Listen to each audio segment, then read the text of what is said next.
लोग कहते हैं कि धर्मांतरण किए हैं तो आप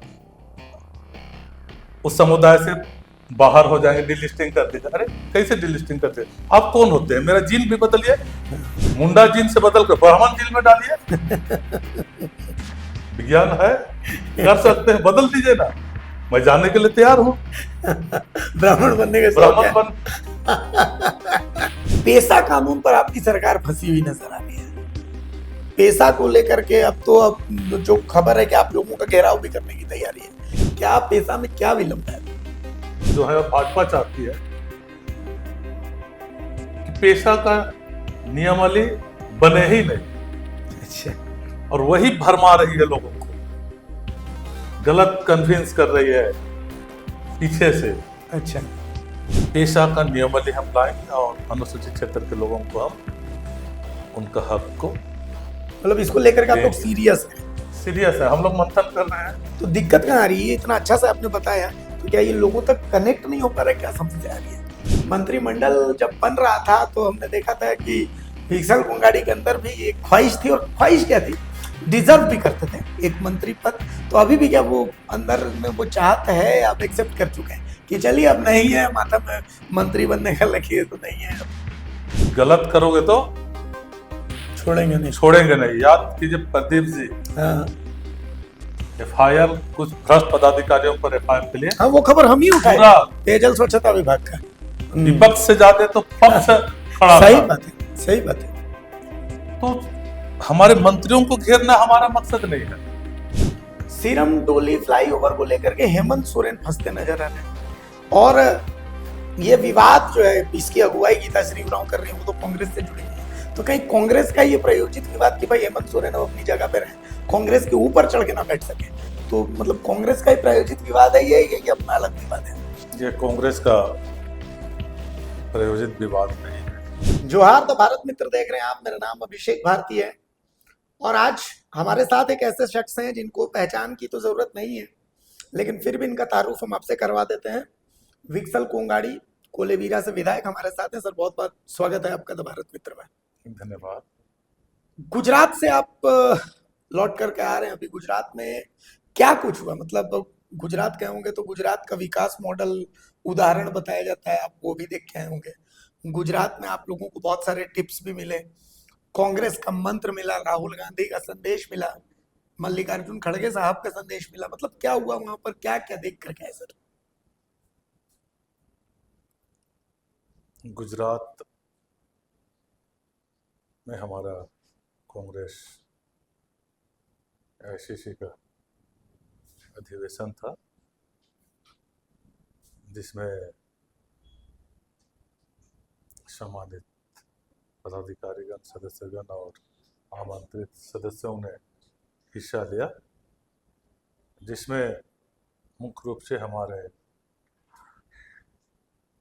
राष्ट्रीय अध्यक्ष मल्लिकार्जुन खड़गे जी ने संबोधन किया।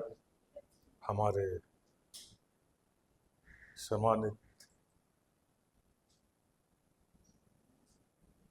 जन जन के नेता राहुल गांधी जी ने भी अपने बातों को रखे, और सभी जिला से कई लोगों को बोलने का मौका दिया अपने क्षेत्र के विषय में, प्रस्तावों के विषय में।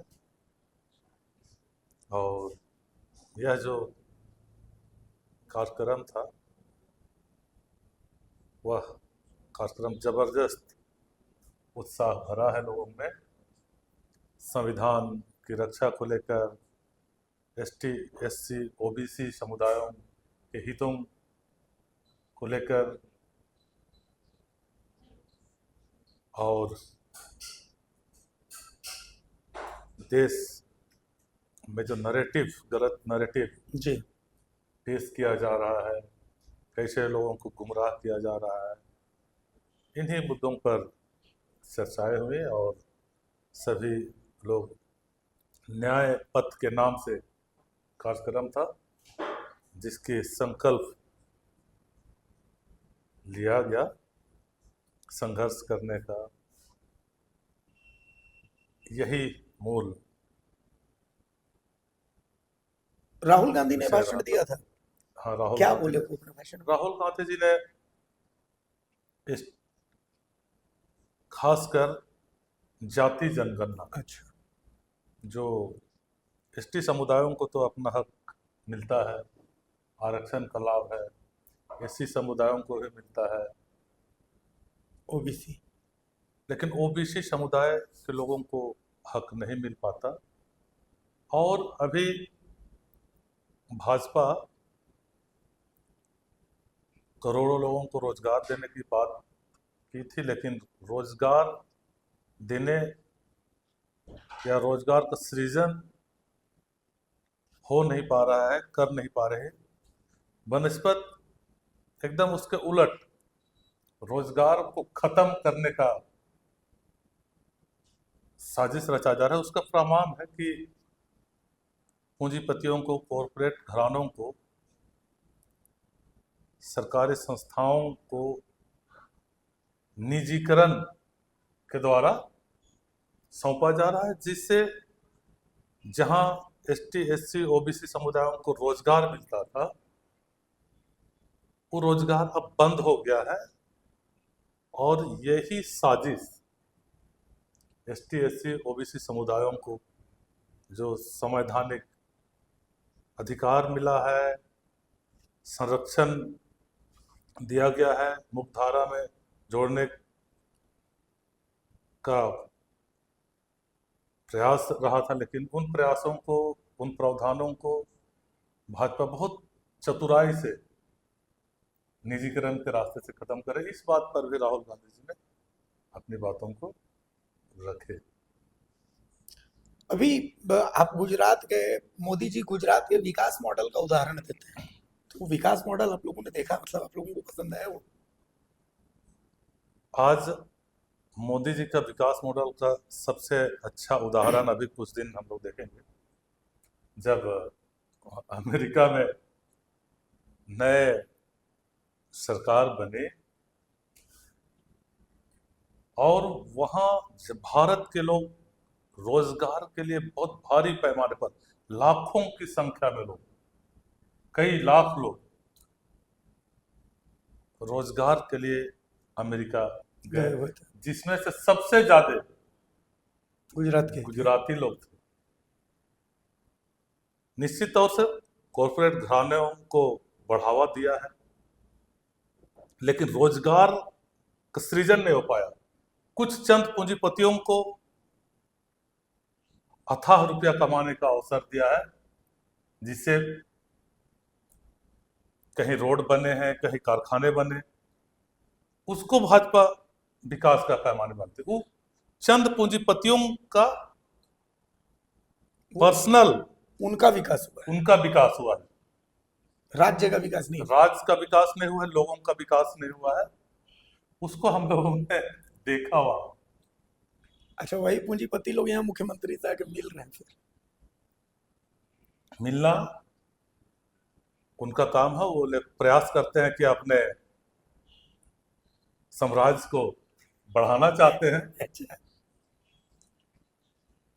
तो मिलना तो एक औपचारिक होता है। कोई आए मेहमान अपने प्रस्तावों को लेकर, उनको तो पहले सुनेंगे, उन प्रस्तावों को, उनके विचारों को कहाँ तक हम आगे बढ़ाने में उनका सहयोग दें, भागीदारी दें, ये तो वो खास बात है अच्छा, कि कहीं हम उनके किस प्रोजेक्ट को हम साथ दे रहे हैं, ये मायने रखता है। नहीं, एक तरफ आप ही के पार्टी, आपके विधायक दल के जो नेता हैं प्रदीप यादव, वो उनके पावर प्लांट को लेकर के आवाज उठाते हैं, दूसरी तरफ वो चुपके से आकर के और जो अपने मुख्यमंत्री हैं उनसे मिल करके वो ऐसा कहते हैं कि मामला उस लट के और निकल जाते हैं। देखिए, वहाँ का पावर प्लांट, हमारे जमीन पर पावर प्लांट लगा, उस सब अब हाईटेक टेक्नोलॉजी से वो सब चलता है। रोजगार बहुत कम लोगों को उसमें हाँ, और मिलता है, जो वहाँ के लोकल, उनको तो खैर नहीं है मिला है रोजगार। नहीं है। और पावर भी बांग्लादेश बांग्लादेश को भेजा गया। हमारा संसाधन, जमीन हमारा, जमीन हमारा, फायदा किसी और को मिल रहा है। फायदा किसी को और मिल रहा है। तो इस तरह के प्रोजेक्ट को, इस तरह के औद्योगिक सोच को हमारी सरकार, हमारी गठबंधन समर्थन नहीं करती। मिलना अलग बात है, सुनना अलग बात है, लेकिन उनके साथ भागीदार होना, चलना, वो अलग बात है। वो अलग बात है।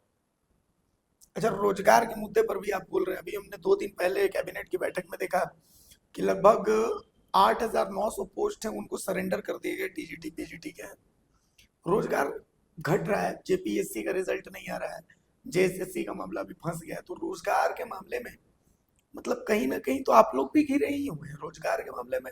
आप लोग भी कहाँ सफल हो रहे थे? हाँ, निश्चित तौर से, क्योंकि राष्ट्रीय स्तर का जब नीति नहीं बनता है, अच्छा, और जब हम नियोजन का यहाँ पर नीति लाएंगे तो कानूनी पेच पे फंस जाता है। जैसे ओबीसी, ओबीसी को बिना आरक्षण दिए अगर हम कोई नियोजन लाएंगे तो कोर्ट में जाके अटक जाएगा। इसीलिए हमारी सरकार ने राहुल गांधी जी के आवाज को बुलंद किया है, और हम लोगों ने यहाँ उसको गजट ला के पारित भी किया है 27%। Triple test. और हम लोगों ने इस बार के सदन में भी जाति जनगणना सवाल उठा था और समर्थन भी किया है। ठीक है, बहुत जल्दी अगला साल जाति जनगणना का सरकार ने आश्वासन दिया है। क्योंकि जाति जनगणना नहीं होगा, किस वर्ग के, किस समुदाय के लोगों की कितनी आबादी है वो क्लियर नहीं रहेगा, तो हम उनकी भागीदारी सुनिश्चित करना बहुत मुश्किल है। और अगर हम करेंगे तो कानूनी पेच में फंस जाएंगे। तो हम धैर्य के साथ, संयम के साथ इन त्रुटियों को, कमियों को ठीक करते हुए सटीक और एकदम स्पष्ट, क्लियर नीति लाकर हम लोगों को बेरोक टोक वाला एक नियोजन नीति लाके उनको रोजगार देने का हमारी सोच है। विक्सल कोंगाड़ी बहुत सुलझे हुए नेता है। मतलब मैंने कभी विक्सल कोंगाड़ी को हल्की बात, कच्ची बात, ये सब करते नहीं सुना। अच्छी बात करते हैं, पढ़े लिखे हैं, जानकार आदमी है। लेकिन मैं मतलब कभी कभी ऐसा लगता है कि कई बार मैं फील करता हूँ पर्सनली कि विक्सल कोंगाड़ी अंदर से बहुत कुछ बोलना चाहते हैं, लेकिन वो बोलते नहीं है, चुप हो जाते हैं। जैसे मैं छोटा छोटा उदाहरण देखता हूँ, जेपीएससी का रिजल्ट अटका हुआ है बहुत दिनों से। अध्यक्ष नहीं थे, अध्यक्ष अब ला दिए गए, तो छुट्टी पर है। विपक्ष जो है वो निशाना साध रहा है। तो क्या कहीं ना कहीं मतलब अंदर से आप लोगों के भी टीस है कि हमारे जो युवा है उनका भविष्य जो है वो गड़बड़ा रहा है?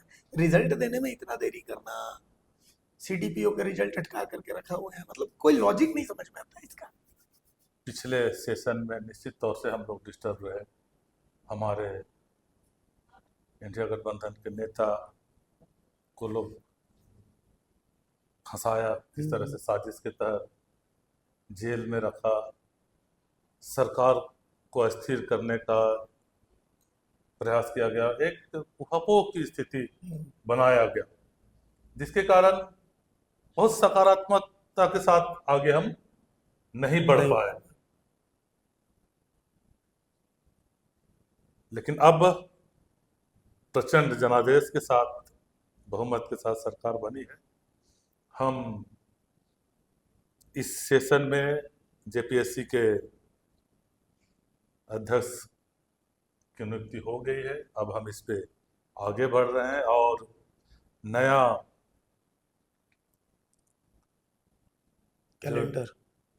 कैलेंडर बनाकर हम एकदम परफेक्ट माहौल और नीति लाकर हम आगे हमारे युवाओं को बहुत भारी पैमाना पर रोजगार देंगे हम। अच्छा, इस बार का विधानसभा सत्र में देख रहा था, विधानसभा सत्र देख रहा था तो मैं देख रहा था कि सरकार की तरफ से मंत्री लोग जवाब दे रहे थे, लेकिन एक विशेष गुस्सा, तीन चार आप लोग विधायक लोग हैं, प्रदीप यादव हैं, विक्सल कुंगाड़ी है, राजेश कच्छप हैं, तो ये लोग अपने मंत्रियों के खिलाफ, मतलब जैसे आपने जमीन अधिग्रहण वाला मामला उठाया था, मैंने देखा कि भाई आपने कहा कि भाई एनएच जो है, एनएच के लिए जमीन लिया जाता है, तो उसमें ऐसा होता है कि मान लिया कि एक जमीन का एक हिस्सा लिया गया, बाकी हिस्सा पर भी रोक लग जाता है, कोई जमीन जो कोई अब नहीं खरीद सकता है, खरीद बिक्री नहीं कर सकता, ये सब कैसा नीति है। म्यूटेशन म्यूटेशन के लिए अटका करके रख देते हैं, म्यूटेशन करना है तो दलाल लोग बैठे रहते हैं। तो आप बहुत, मतलब मामला तो आपने बहुत अच्छा अच्छा उठाया, लेकिन कहीं ना कहीं हर अखबार आपने पढ़ा होगा, सब अखबार में, कि भाई अपने ही विधायकों से घिर रही है सरकार। तो क्या ये अंदर का कोई गुस्सा था जिस कारण से ऐसा हो रहा था, या सब कुछ नेचुरली चल रहा था, लोगों को ऐसा लगा? जनता की जो उम्मीद है हमारी सरकार से, जी। जनता की जो आवाज है, उसे सरकार को अपने सवालों के माध्यम से, विधानसभा में जो डिबेट के माध्यम से उन आवाज़ों को सरकार के संज्ञान में लाना, पहुंचाना, और जिन मुद्दों को हमारी सरकार ने प्राथमिकता दी है, जैसे भ्रष्टाचार और भ्रष्ट पदाधिकारियों पर कार्रवाई, लोगों को सुविधाएं देना, हर काम को आसान करना, ये हमारी सरकार का संकल्प है। और हमारे संकल्प में कुछ भ्रष्ट पदाधिकारी घुस जाते हैं जो रोड़ा अटकाते हैं। तो वैसे पदाधिकारियों को चिन्हित करना और उनके माध्यम से भ्रष्ट पदाधिकारियों को, कर्मियों को धमकाना, गलत करोगे तो छोड़ेंगे नहीं। छोड़ेंगे नहीं। याद कीजिए प्रदीप जी, हाँ एफआईआर कुछ भ्रष्ट पदाधिकारियों पर एफआईआर के लिए हाँ, वो खबर हम ही उठाए, पूरा पेयजल स्वच्छता विभाग का। विपक्ष से ज्यादा तो पक्ष खड़ा सही था। बात है, सही बात है। तो हमारे मंत्रियों को घेरना हमारा मकसद नहीं है। हमारी गठबंधन की सरकार की जो सोच है, संकल्प है, जो काम करना चाहती है, जनता को जो सुविधाएं देना चाहती है, उसमें जो रोड़ा अटकाते हैं, उन रोड़ों को खत्म करना हमारा प्राथमिकता है। आप लोग सब जानते हैं, जवाब तो मंत्री बनाता नहीं है, हाँ, वो तो अधिकारी बनाते हैं। और सदन में भी यह बात सामने खुलकर आया कि सवाल का अनुरूप जवाब, हाँ, गलत जवाब देना, गलत जवाब दे रहे हैं। लेकिन अधिकतर मंत्री अधिकतर सवालों में जनता के हित में जवाब दिए हैं। आप लोग संतुष्ट थे जवाब से? हम लोग जो संसदीय प्रणाली के अनुरूप ही सब कुछ होता है, हम लोग जानते हैं, उस प्रणाली के तहत ही जाना है। और वो सवाल जो होता है वो हमारा एक इंडिकेटर होता है, इंडिकेशन होता है, ये हो रहा है, इसको ठीक करना है। और सदन के बाद हम लोग उसका फॉलोअप करते हैं, मंत्रियों के साथ बैठते हैं, सेक्रेटरियों के साथ बैठते हैं, विधायक दल के बैठकों में, सत्ता पक्ष के बैठकों में हम लोग चर्चा करते हैं इन सभी चीजों को, जिसका निष्कर्ष सदन में निकल करके जवाब के थ्रू से नहीं आता है। उसका जवाब और निष्कर्ष हम लोग गठबंधन का बैठक में और विधायक दल का बैठक में हम लोग उसको चर्चा करते हैं, चर्चा करके उसका समाधान निकालते हैं। कुछ चीजें ओपन चर्चा से समाधान नहीं होता है, कुछ चीजों का समाधान आंतरिक चर्चा से होता है, वो हम लोग करते हैं। हर चीज सदन में समाधान नहीं होता, लेकिन उस सवाल का समाधान हम लोग बाद तक करने का प्रयास करते हैं। और जो हम अपना लक्ष्य है, उद्देश्य है कि लोगों को बेहतर सेवा सुविधा संरक्षण दें, वहाँ तक हम पहुंचने का प्रयास करते हैं। ये मैं हमारे गठबंधन का एक अच्छा परंपरा को देखा है। अच्छा, गठबंधन की आप बात कर रहे हैं, बार बार गठबंधन की बात हो भी रही है। एक चीज जो हम लोग पत्रकार लोग दूर से देखते हैं, पता नहीं आप मानेंगे नहीं मानेंगे कैमरे पे, लेकिन हम लोग दूर से इस चीज को देख पा रहे हैं कि नो डाउट हेमंत सोरेन राज्य के मुख्यमंत्री हैं, लेकिन जो एक विधायक, आप कांग्रेस कोटे के विधायक, कांग्रेस कोटे के मंत्री, एक दर्द नजर आता है। दर्द ये नजर आता है कि भाई मतलब एटलीस्ट जब सरकार बनती है तो कार्यकर्ताओं के मन में भी इच्छा होती है कि अब हमारा भी काम होगा।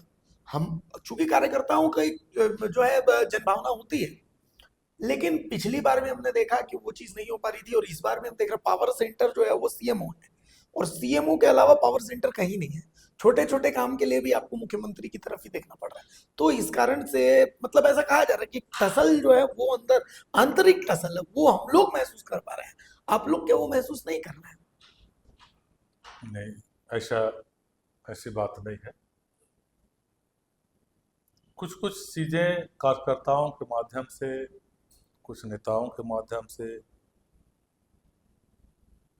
के द्वारा अखबारों या मीडिया चैनलों में जो आता है वो उनका व्यक्तिगत रहता है, और उनका मानसा रहता है कि सरकार के संज्ञान में इस बात को लाएं, जबकि इस बात को लेकर गठबंधन और पार्टी हमेशा कहते रही है कि आप पार्टी फोरम में बातों को रखिए। अच्छा, और सरकार जो हमारी है इंडिया गठबंधन की, या संविधान के आधार पर चलती है, और संविधान के आधार पर कई कानून बनते हैं, और उन कानूनों के आधार पर नीतियां बनती हैं। उन नीतियों के एगेंस्ट में हम काम नहीं करना चाहते हैं। ये सबसे बड़ी बाध्यता हमारी है। इसीलिए जब आप नियम से चलिएगा तो हर चीज डिले होता है। तो लेकिन होता है। लोगों को लगता है कि हो नहीं रहा है, अपनी सरकार है, अपनी सरकार है, लेकिन इस सरकार की खासियत है कि यह सरकार अपने दायरे में, कानून के दायरे में रहकर काम करना चाहती है। अच्छा, इसीलिए लोगों को लगता है कि अपनी सरकार है फिर भी नहीं हो रहा। ऐसी शिकायत तो आपके पास भी आती होगी ना कि हम लोग का काम नहीं हो रहा, विधायक जी कैसे विधायक है आप? लोग बोलते हैं क्षेत्र में कि हम लोग का सरकार है, अब तो इतना सीनियर है, फिर कैसे काम नहीं होता है। लेकिन मैं उन्हें बताता हूं कि अब भाजपा के समय के जैसे उनके समय में कोई नियम कानून था नहीं। उदाहरण के तौर पर डिस्ट्रिक्ट का, नए डिस्ट्रिक्ट का निर्माण हो, या प्रखंड का या अनुमंडल का निर्माण का एक क्राइटेरिया होता है, और भाजपा के समय में बिना कानून, बिना क्राइटेरिया को पूरा करे मेरे यहाँ तो 4 प्रखंड का चार प्रखंड बना। अब भी लोग कहते हैं कि क्यों नहीं बन, जब पहले बना तो क्यों अभी नहीं बनेगा। उसी तरीके से भाजपा के समय में विभागीय काम 25-30 लाख का होता था।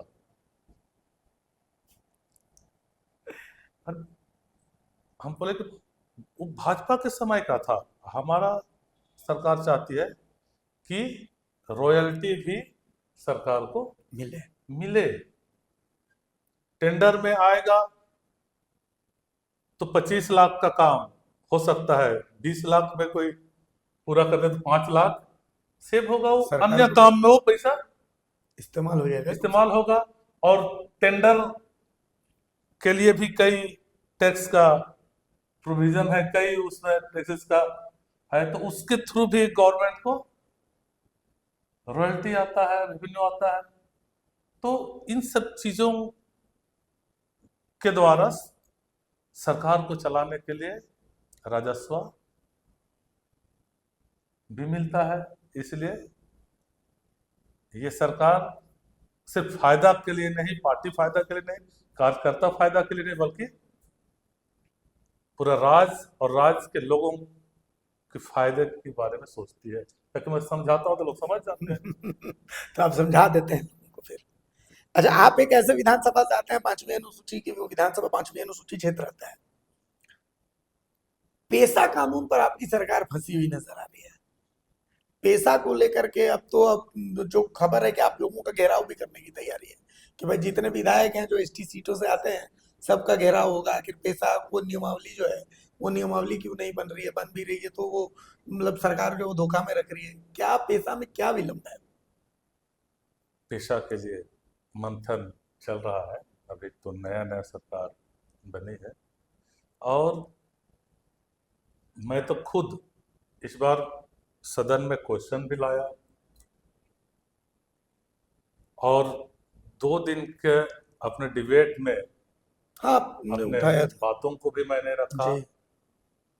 और सदन के बाहर भी मैंने मीडिया के द्वारा लोगों को बताने का काम किया कि हमारी सरकार आवाज कर रही है, देख रही है, सुन रही है। बहरी और गूंगी और अंधी सरकार नहीं है। लोगों की भावनाओं का हम आकलन कर रहे हैं, लोगों के विचारों को हम सुन रहे हैं और देख रहे हैं। और हमारी इंडिया गठबंधन की जो सरकार है, मंत्री जी ने स्पष्ट तौर से, मैंने रखा था और हिमलाल जी, हिमलाल मुर्मुदा मुर्मू ने, जी ने उठाया था। 2-2 दिन दोनों ने हम हाँ, लोग दोनों ने उठाया था। और सरकार का जवाब भी मिला है। इससे पहले भी मैं पिछला सेशन में भी, अच्छा। जिस समय दीपक बिरुआ जी मंत्री थे, उस समय की सरकार में भी मैंने सवाल लैंड बैंक को लेकर लाया था, और चर्चाएं पेशा नियमावली तक बनी थी, चूंकि कोर्ट का भी डिसीजन आ चुका है कि इसको पेशा का नियमावली बनाना है। और सबसे बड़ा गड़बड़ हो गया था भाजपा जो 2001 में जब सरकार बनी झारखंड में, तो उन्होंने पेशा का नियमावली को अधूरा रूप से झारखंड पंचायती राज अधिनियम में लिया था।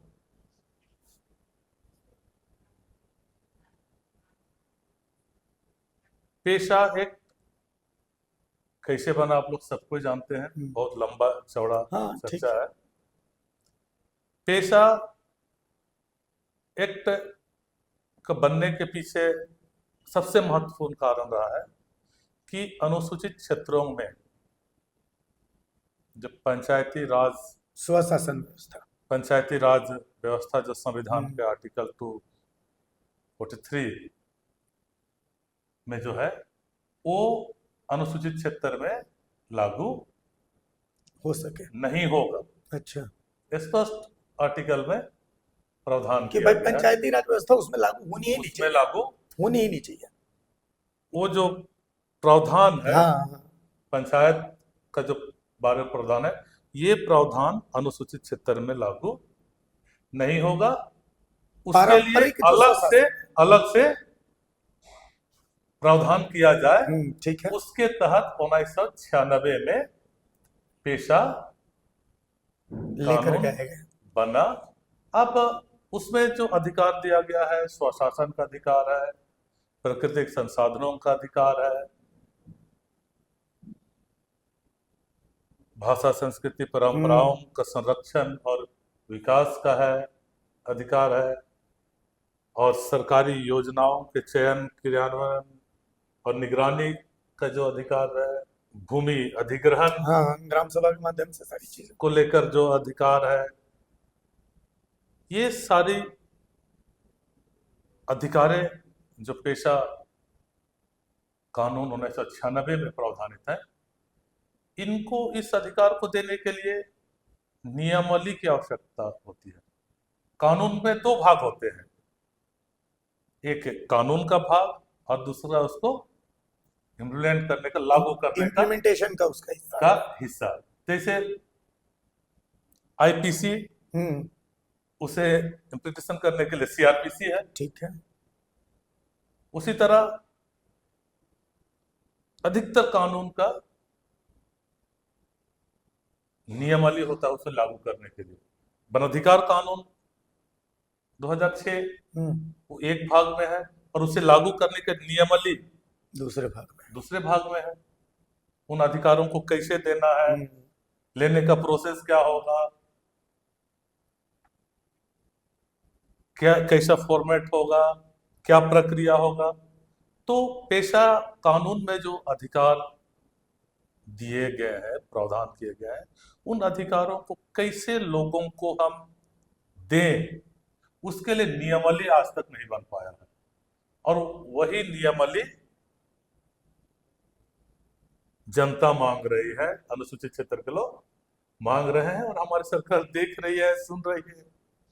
सरकार का भी जवाब आया, मैंने भी सरकार का एक हिस्सा होने के नाते लोगों को बताया कि अभी अब आक्रोशित मत होइए, अपने से पूर्व अनुमान मत लगाइए, बनने दीजिए, सामने आएगा, गलत बनेगा तो अब मार्गदर्शन कीजिए। हालांकि हमारी सरकार ने इसके लिए राय ले रही है लोगों से, लेकिन सभी रायों को तो स्वीकार नहीं किया जा सकता। एक जो बना है उसके अनुरूप ही रायों को हम लेंगे। और टीएससी का भी इधर गठन नहीं हुआ था, अब तो हो गया, टीएससी का गठन हो गया है। इधर हम लोग का बैठक भी प्रस्तावित है, डेट भी तय हो गया है, आज ही चिट्ठी मिली है। तो सारी चीजें हो रही, मतलब धीरे धीरे वो हो रहा है। हम लोग टीएससी में भी चर्चा करेंगे और पेशा का नियमावली हम लाएंगे और अनुसूचित क्षेत्र के लोगों को हम उनका हक को, मतलब इसको लेकर के आप लोग सीरियस है, हम लोग मंथन कर रहे हैं। तो दिक्कत कहाँ आ रही है? इतना अच्छा से आपने बताया, तो क्या ये लोगों तक कनेक्ट नहीं हो पा रहा है? क्या समस्या आ रही है? नहीं, असल इसमें भाजपा से जुड़े हुए लोग जो है, भाजपा चाहती है कि पेशा का नियमावली बने ही नहीं। अच्छा।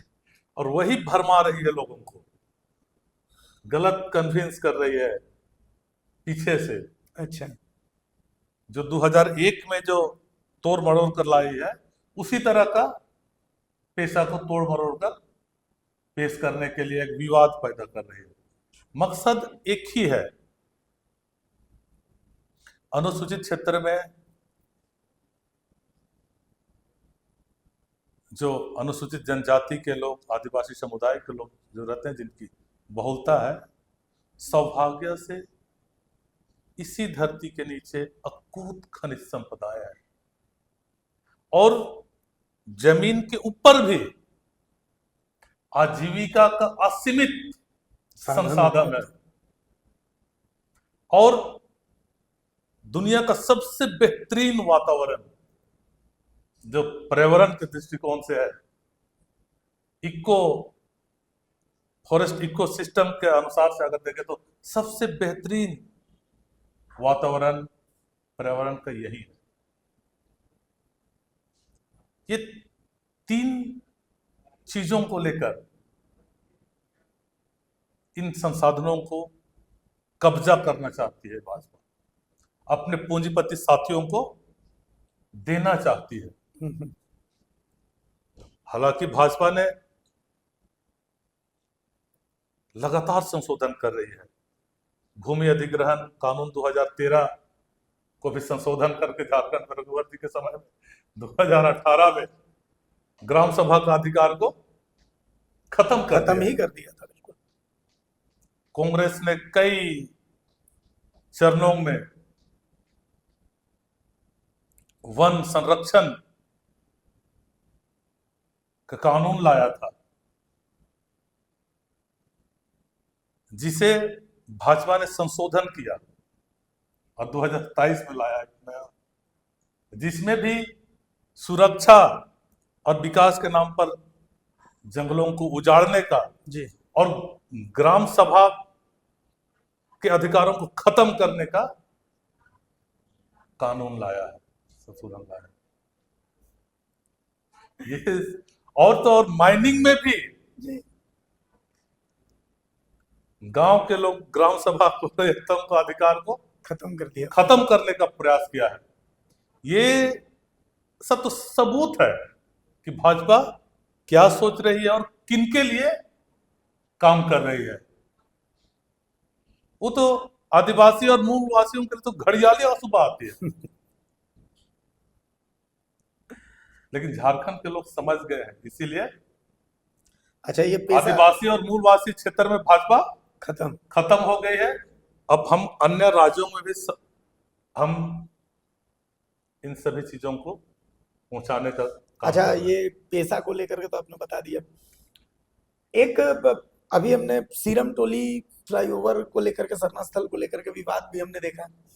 इस विवाद को लेकर के जब हम थोड़ा सा और गए तो हमें लगा कि जो हमें लगता है, पता नहीं सही है गलत है, आप ही बताइएगा, आप तो चूंकि बहुत सोच समझ के सब चीज वॉच करने वाले हैं। सीरम टोली फ्लाईओवर को लेकर के हेमंत सोरेन फंसते नजर आ रहे हैं, और ये विवाद जो है, इसकी अगुवाई गीता श्री उरांव कर रही है, वो तो कांग्रेस से जुड़ी हुई है। तो कहीं कांग्रेस का ये प्रायोजित विवाद कि भाई हेमंत सोरेन अब अपनी जगह पे रहे, कांग्रेस के ऊपर चढ़ के ना बैठ सके, तो मतलब कांग्रेस का ही प्रायोजित विवाद है ये अपना अलग विवाद है? ये कांग्रेस का प्रायोजित विवाद नहीं है।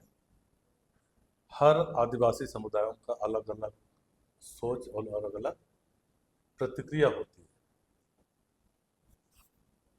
हमारे इंडिया गठबंधन के अगुआ, हमारे झारखंड के हमारे नेता माननीय हेमंत सोरेन जी इस पर गंभीर है, और मैं खुद देखा हूं पदाधिकारियों को बुलाकर, कॉन्ट्रैक्टरों को बुलाकर उनको इस पर चर्चा करते हुए मैंने खुद देखा है। अच्छा। इत्तेफाक से मैं सदन के दौरान मुख्यमंत्री से कुछ काम था तो मैं वहां गया था, तो मैं देख रहा था वहां की सभी पदाधिकारी और कॉन्ट्रैक्टर वहां पर पहुंचे थे, चर्चा हो रही थी समाधान को लेकर के। समाधान को लेकर के। जब शुरुआती दौर में स्वाभाविक है, कई इतना जिम्मेवारी भरा काम है, उसको नहीं देख पाए पदाधिकारी, हम लोग भी नहीं समझ पाए। और जब आदिवासी समुदायों की तरफ से बातें सामने आई तो मुख्यमंत्री इस पर गंभीर हुए और कुछ लोगों को लगाया भी, मंत्रियों को लगाया भी, अपने भी खुद लगे। जब कोई भी बड़ा प्रोजेक्ट का निर्माण शुरुआत होता है तो बहुत तकनीकी चीजों को देखकर की जाती है, और उस समय जब ये समस्या नहीं आया था और जब अभी आ रहा है तो उस का समाधान के लिए तकनीकी चीजों में बहुत विस्तार से चर्चा और तकनीकी बातों पर गहनता के साथ उस चीज को देखना पड़ता है, और इसका समाधान का रास्ता ढूंढा जा रहा है। क्योंकि ये कोई छोटा प्रोजेक्ट तो है नहीं, अंतिम हिस्सा था वो भाग भी, अंतिम सब जगह बन गया, वही गली बचा हुआ है। समाधान हो जाएगा, निश्चित तौर से इसका समाधान हो जाएगा उसका थोड़ा सा, लेकिन चूंकि उस प्लान को चेंज करने के लिए फिर से कई प्रक्रिया से गुजरना। माननीय मुख्यमंत्री जी अकेले उसको निर्णय ले सकते हैं ना, विभाग अकेले निर्णय नहीं ले सकते, उसका एक प्रोसेस है, और सरकारी प्रोसेस में थोड़ा सा समय लगता है। और खासकर झारखंड के लिए तो यह ब्रिज बहुत जरूरी है, बहुत महत्वपूर्ण है, और झारखंड की सुंदरता को भी बढ़ाएगी यह पुल। लेकिन हम इसलिए उसमें कोई त्रुटि ना रहे, एकदम यह प्रोजेक्ट सफल हो, लेकिन उन सभी चीजों को ध्यान में इस रखकर इस किया इस जा रहा है। इस विवाद को लेकर के जो रांची बंद बुलाया गया था, उसके बाद हम देखे कि आदिवासी समाज भी दो भाग में बट गया। आपको पता नहीं इत्तेफाक रखेंगे मेरी बात से नहीं रखेंगे। एक आदिवासी समाज जो सरना और एक आदिवासी समाज जो क्रिश्चियन, इस क्रिश्चियन और सरना को बीच में बांट दिया इस रांची बंद के बाद, ऐसा आपने फील किया इसको? नहीं नहीं नहीं, क्योंकि मैं क्रिश्चियन समुदाय से आता हूँ और क्रिश्चियन समुदाय कभी भी अपने आप को आदिवासी भावनाओं से दूर नहीं रखा। आज भी लोग अपने परंपराओं को, अपने संस्कृतियों को भूले नहीं। धर्म बदला है, जाति नहीं बदला है, नस्ल नहीं बदला है, अपनी परंपराओं को हम नहीं बदले। मेरा ही खुद जब मेरा विवाह हुआ तो मैं अपने संस्कृतियों की मान्यताओं को पूरा करते हुए शादी किया हूँ। अंतिम में जो ब्लेसिंग होता है वो पुरोहित किए हैं। ब्लेसिंग से पहले का सारा परंपरा को मैंने भी फॉलो किया। अच्छा, आदिवासी की बात अब आई है तो ये बात भी आज पूछता हूँ मैं। और इसलिए हाँ। इसमें एक चीज मैं आपको बता दूं, जब 2011 का जनगणना आंकड़ा आप देखेंगे झारखंड का, तो यहाँ पर जो आदिवासी समुदाय, जो धर्म का जो कॉलम है, धार्मिक पहचान के बारे में मैं लगभग मैं बताऊंगा, अभी एग्जैक्ट याद नहीं है, जो धार्मिक मान्यता का कॉलम में 42 पॉइंट कुछ लोग सरना के बारे में किए हैं। अच्छा। और 39 पॉइंट कुछ लोग हिंदू ठीक है के बारे में किए हैं, और 14 कुछ लोग क्रिश्चियन किए। और 1.7 लोग अन्य। ठीक है, उस समय अन्य का भी ऑप्शन था। तो आदिवासी समुदाय में भी कुछ लोग जो हिंदू धर्म को मानते हैं, या कुछ लोग जो सरना धर्म में भी हैं, या कुछ लोग जो ईसाई भी हैं, जो अपना निजी स्वार्थ को लेकर भाजपा के चंगुल में फंस जाते हैं। वैसे लोगों के द्वारा समाज को बांटकर गठबंधन को कमजोर करने का प्रयास के लिए एक मौका ढूंढ रहा था उसमें लोग, जो मौका नहीं मिला। तो जैसा अभी मान लिया जनगणना होगा तो उसमें धर्म कॉलम मान लिया आता है, तो आप उसमें क्रिश्चियन टिक करेंगे या सरना टिक करेंगे? क्रिश्चियन टिक करेंगे। और चूंकि धर्म का कॉलम अलग है, जाति का कॉलम में तो अलग है। जाति, मैं मुंडा हूं। ठीक है। मुंडा एक नस्ल है। हाँ, मुंडा नस्ल है। मैं अपने नस्ल में टिक करूंगा, और धर्म का बात आएगा धर्म में टिक करूंगा। ठीक है, अब जैसे 2011 में लोग किया था। लोग धर्म और जाति को एक साथ लेते हैं, मिक्स कर देते हैं। धर्म और जाति में जमीन आसमान का फर्क है। जाति बदल ही नहीं सकती। जाति बदल ही नहीं सकती है। क्यों ना हम बड़े, अगर जाति का बात करें तो बड़े, सबसे बड़ा जात का जो अभी ब्राह्मण है, जो ईश्वर के सबसे करीबी माने जाते हैं, उनका खून मैं अपने शरीर पर चढ़ा सकता हूँ, लगा सकता हूँ। अब तो विज्ञान इतना आगे बढ़ गया है। ठीक है। उनका किडनी, हार्ट, लीवर मैं अपने शरीर में ट्रांसप्लांट कर सकता हूँ, ले सकता हूँ। इतना आप आगे विज्ञान बढ़ गया है। तो क्या मैं ये सारी चीजों को अपने ऊपर धारण करने के बाद मैं ब्राह्मण बन जाऊंगा क्या? इसके बावजूद भी मैं मुंडा ही रहूंगा। सही बात है। चूंकि नस्ल जीन पर आधारित है, जीन मेरा नहीं बदलेगा, ब्लड ग्रुप चेंज नहीं होगा। ब्लड ग्रुप अलग चीज है। ब्लड ग्रुप सबका अलग अलग है, लेकिन जीन एक है। कॉमन है। मेरे परिवार में 2-3 ब्लड ग्रुप है। मैं ब्लड ग्रुप, उच्च जाति का ब्लड ग्रुप का हो सकता हूँ, उसका खून इसीलिए ले सकता हूँ, उसका सारा बॉडी पार्ट्स मैं ले सकते हूँ, लेकिन जीन मेरा इसके बावजूद भी नहीं बदलेगा। जीन तो वही रहने वाला है। जीन तो वही है।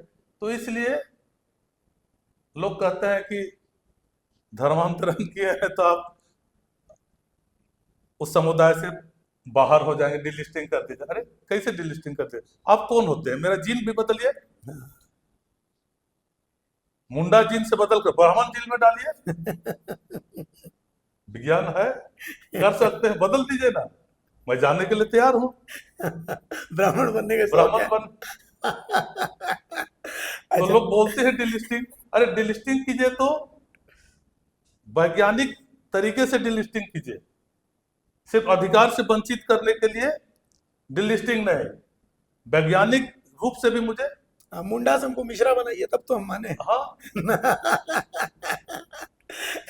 अच्छा, जब मुंडा आप हैं, सारी बातें आई, मंत्रिमंडल जब बन रहा था तो हमने देखा था कि विक्सल कोंगाड़ी के अंदर भी एक ख्वाहिश थी, और ख्वाहिश क्या थी, डिजर्व भी करते थे एक मंत्री पद। तो अभी भी क्या वो अंदर में वो चाहत है, आप एक्सेप्ट कर चुके हैं कि चलिए अब नहीं है माथा में मंत्री बनने का लकीर तो नहीं है अभी? हर कोई बेहतर करना चाहता है और बेहतर अवसर चाहता है, ये मानवीय स्वभाव है। हर कोई चाहता है। लेकिन पार्टी का एक नीति, सिद्धांत और अनुशासन अलग चीज है, और मानवीय स्वभाव को जो अपने अंकुश में रखता है वो आज बहुत संतुष्ट और बहुत शांति जीवन जीता है।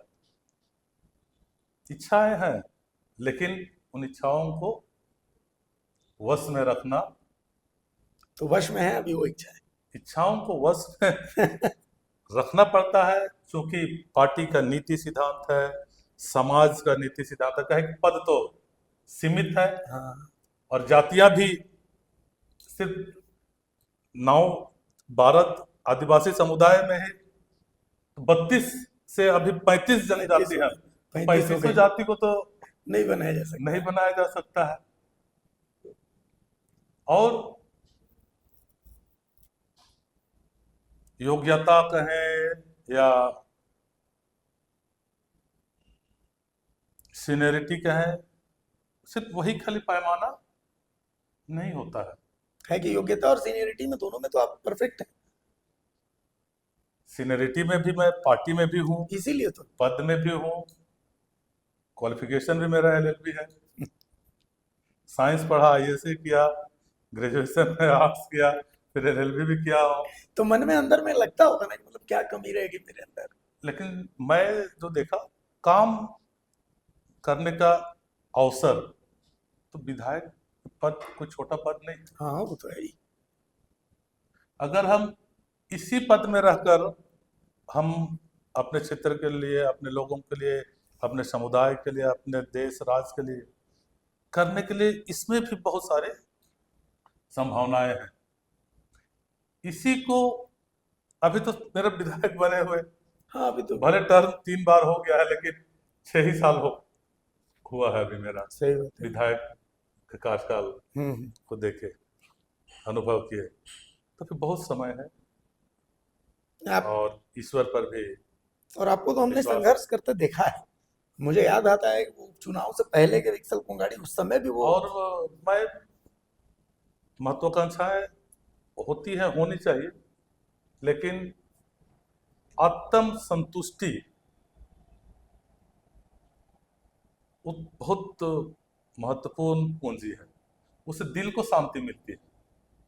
अगर आज मैं उसी बात पर रहा हूं कि मैं सीनियर हूं, मैं मुंडा हूं, मुंडा से नहीं मिला है, मैं पार्टी में NSY से लेकर आया हूँ, मैं भी क्वालिफाइड हूँ, मुझे मिलना चाहिए था, नहीं मिला। इस भावना से अगर मैं जकड़ा रहा हूँ तो मेरा आने वाला भविष्य खत्म हो जाएगा, मेरे अंदर की शांति तबाह हो जाएगी। और कैसे शांति के जीवन जीना है, इसके लिए हमारे बुद्धिजीवियों ने कहा है सबसे बड़ी पूंजी आत्मसंतुष्टि है। आत्म संतुष्टि है। आप संतुष्ट हैं? मैं इसमें संतुष्ट हूँ, पार्टी के निर्णय पर संतुष्ट हूँ और ईश्वर पर भरोसा करता हूँ। और उम्मीद पर तो दुनिया चलती है। दुनिया चलती है।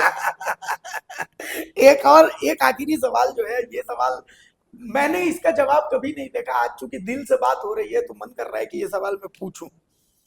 बीच में बहुत बुरा वक्त भी आया था जब कलकत्ता वलकत्ता वाला सारा कुछ हुआ था, बहुत बुरा वक्त था। हमने मतलब उम्मीद नहीं किया था कि ऐसा कुछ होगा।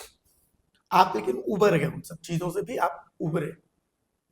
उस वक्त जब वो सब चीजें चल रही थी, मन में क्या चल रहा था? लगता था कि मतलब कहाँ फंस गया, ऐसा क्यों हो गया, क्या हो गया, साजिश हो गई, क्या हुआ था? मतलब चल क्या रहा था मन में, हुआ क्या था? घटना घटी, क्योंकि कुछ गलत काम के लिए नहीं गए थे, गलत नहीं किए थे, लेकिन ऐसा सिचुएशन आया कि अरेस्टिंग हुआ, उस दिन जेल में रहना पड़ा और जमानत भी बहुत जल्द हो गया हाँ, हम जल्दी लोग हो का। गया। पहला चर्चा में ही हाई कोर्ट ने हम लोग को वो निकाल दी, जमानत दे दी। जमानत दे दिया। उसके बावजूद भी जमानत के बाद भी 5 दिन है ये, रहना पड़ा। वो हम लोग देख रहे थे, हम लोग सोच रहे थे कि ऐसा क्यों, मतलब क्या था वो? लेकिन हम चिंतित नहीं थे और मेरी पत्नी भी उस बीच मिली थी, वो भी चिंतित नहीं थी। बोले कि ईश्वर है, गलत है नहीं, गलत किए हैं नहीं है, न्याय ईश्वर करता है। और उसी अनुरूप सब कुछ हुआ, इतना जल्दी जल्दी हुआ और खत्म भी हो गया केस। हम्म। और उस नेगेटिव कहें उस परिस्थिति को हमने पॉजिटिव में लिया, माथा मार के नहीं बैठे रहे, बदले की भावना से ग्रसित नहीं हुए, बहुत चिंतित नहीं रहे। जो होना होगा होगा, ऊपर वाला है। उस रात हुआ और क्या था? मैं तो पहले भी कह चुका हूं हाँ। कि 9 अगस्त की तैयारी को लेकर जो आदिवासी दिवस होता है, विश्व आदिवासी दिवस। उसको लेकर मैं कई जगह इन बातों को रखा था और कई लोग मुझे सहयोग भी किए थे। कई लोग नहीं, एक बहुत खास ने मुझे सहयोग भी किए थे कि इन सभी चीज़ों के लिए। इसीलिए मैं कि जितना जल्दी हो सके मैं ले लूं। मेरे हिस्से का जो काम है मैं निपटा दूं। हाँ, और चूंकि जनता का मांग भी रहता है कि अब चुने हैं तो थोड़ा तो कुछ सहयोग कीजिए भाई, पर्व त्योहार में, हाँ, वो तो होता ही मुसीबत है, में। होता है उसी के ये। लिए हम लोग गए थे। और उस परिस्थिति को मैं बताना चाहूंगा, जो एक नेगेटिव माहौल था, परिस्थिति था हमारे लिए, उसको वहां पर हम खूब पॉजिटिव में बदलने का काम किया और वहां हम पूरा ध्यान लगाए ईश्वर पर। वहां उस समय उतना दिन जितना मैं बाइबल को पढ़ा, परमेश्वर को याद किया, परमेश्वर का संगति किया, चूंकि और कुछ काम ही नहीं था, उसी पर लीन रहा मैं, और मेरी पत्नी भी साथ दी। और दूसरा कि मैं अपने फिटनेस को लेकर पूरा सुबह शाम चलना और खाने पीने में खुद पे ध्यान दे रहे थे। खुद पर ध्यान दिया और मेरा हेल्थ बहुत बढ़िया हो गया उससे। बढ़िया हो गया था। वजन, हेल्थ पर कंट्रोल 3 महीना में हो गया था। तो नेगेटिव चीज़ों को पॉजिटिव परिस्थिति में लाने का काम किया, और बहुत संतुष्ट हम रहे, और अपने साथियों को भी हम क्या बातचीत होती थी प्रयास आप लोग करते थे। तीनों की जब बात होती थी? अरे हम बोलते थे, अरे होगा कुछ नहीं, धीरज धरिए, गलत नहीं है तो गलत होगा नहीं, ये सब ईश्वर का खेल है। कौन ईश्वर थे जो ऐसा खेल रच दिए? मतलब हम लोग लोग भी तो जाने। ईश्वर तो एक ही है। लेकिन ये खेल तो वो ईश्वर नहीं रचे होंगे ना, वो तो कोई और रचा होगा। ईश्वर किसी को भी अपना मोहरा बनाता है, जिनको मजबूत करना होता है, जिनको सीख देना होता है, जिनको ऊंचाइयों तक ले जाना होता है, तो ऐसे ही लोग जाते नहीं। तो उस घटना से आप मजबूत होकर के निकले? मेरे निश्चित तौर से मैं अपने साथियों को ढाढ़स देता था, हालांकि वे भी कमजोर हुए नहीं थे, वे भी अपने आप में एक मजबूत दिल वाले थे, इतने कमजोर वे भी नहीं थे, अच्छा। फिर भी मैं उनको आंतरिक अंदर से उन्हें मैं ईश्वर के करीब लेके गया हूँ करीब। आपको, और है ना? तो ये सब परिस्थितियां हैं, उसको आप नकारात्मक रूप में लीजिएगा तो परिस्थिति खत्म कर देती है लोगों की। गलत परिस्थितियों को, नेगेटिव परिस्थितियों को पॉजिटिव रूप से लेना चाहिए, निराश कभी नहीं होना चाहिए। चलिए, हर चीज का समाधान समाधान होता है। लोग निराश हो जाते हैं और वहीं खत्म हो जाते हैं। लड़ते रहना, हारना नहीं है। हारना नहीं है, और नेगेटिव चीजों को हावी नहीं होने देना है। चलिए, बहुत आपका शुक्रिया कि आपने ये वक्त दिया, बहुत दिल से बात हुई, वो बातें हुई जो बातें अमूमन विक्सल कुंगाड़ी को करते नहीं देखा जाता है, लेकिन अच्छा लगा लोगों के और करीब ये बातचीत आपको लेकर के जाएगी। लोग आपके पर्सनालिटी के बारे में असल में आप कम बोलते हैं, जितना काम है उतना ही बोलते देखा है लोगों ने, लेकिन आज दिल की बातों को बोलते हमने देखा। हम पत्रकार, हम तो बहुत आपसे बातचीत होती है, पहले भी हमने इंटरव्यू किया है, लेकिन आज इतना खुल करके बातचीत हुई तो अच्छा लगा। तो बहुत शुक्रिया विक्सल जी कि आपने अपना समय दिया, हमें बहुत लंबी बातचीत हुई, और हम उम्मीद करते हैं कि आगे भी हम आपसे ऐसे ही जुड़ते रहेंगे, बातचीत चलती रहेगी। और आपके जो ये फाइनल जो वर्ड्स हैं कि भाई हिम्मत मत हारिए, नेगेटिव को पॉजिटिव में कन्वर्ट कीजिए, लोग भी इसका फायदा उठाएंगे। बहुत शुक्रिया आपका। तो कुल मिलाकर के देखिए, विक्सल कुंगाड़ी विधायक हैं कोलेबीरा से, हमने उनसे बातचीत की और दिल से बातचीत की। आपके मन में भी अगर विक्सल जी से जुड़ा कोई सवाल हो तो आप हमें कमेंट्स में बताइएगा, हम फिर से जुड़ेंगे विक्सल जी से। और बाकी इस इंटरव्यू में अगर कुछ पसंद आए तो हमें कमेंट्स में बताइए, लाइक कीजिए, सब्सक्राइब कीजिए, वीडियो को शेयर कीजिए। जोहार, नमस्कार। अगर खबर पसंद आए तो आप QR स्कैन कर दें हमारा साथ। आपका एक छोटा आर्थिक सहयोग है हमारा बड़ा हौसला। द भारत मित्र, बुलंद भारत की बुलंद तस्वीर।